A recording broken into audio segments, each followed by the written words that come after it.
Dat is mijn hobby net. Maar dat hindert niet. Dat is voor het goede doel, hè? Voor het goede doel. Dat mag wel eens even.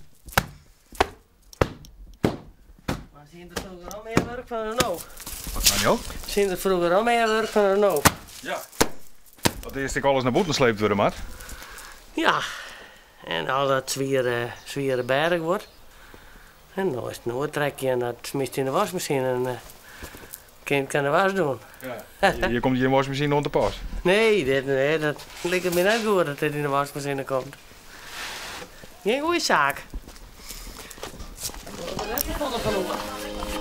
Oh ja.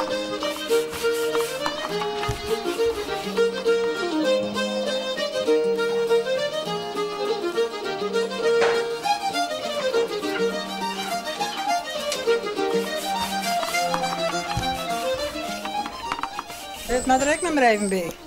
Wat ben dat? Dit is, hier maken ze vroeger matten van. Dit is van kokels. Of popels, zeiden ze wel in het Friesland. En Jan Schut, museumke, we hebben maar een skiermaatje min is van Jan Schut. En die maken vroeger vleermatten. En zulke stroken maken ze en die naaien ze onder wat vast. En dan krijg je matten. Aha.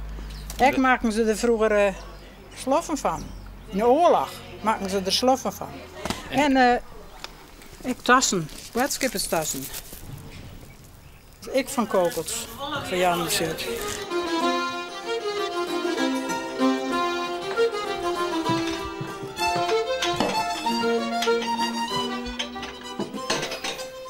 Het is nog heel wat gehemel. Ik ben blij dat dus bij mij achter glas zit.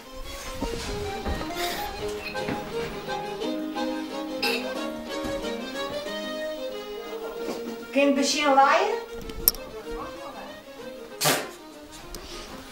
Maar met alles door de hand. Ja, alles met trolle handen. En dat doe je wel leren. Ja, oh ja. Om deze tijd heen. Ja, ja.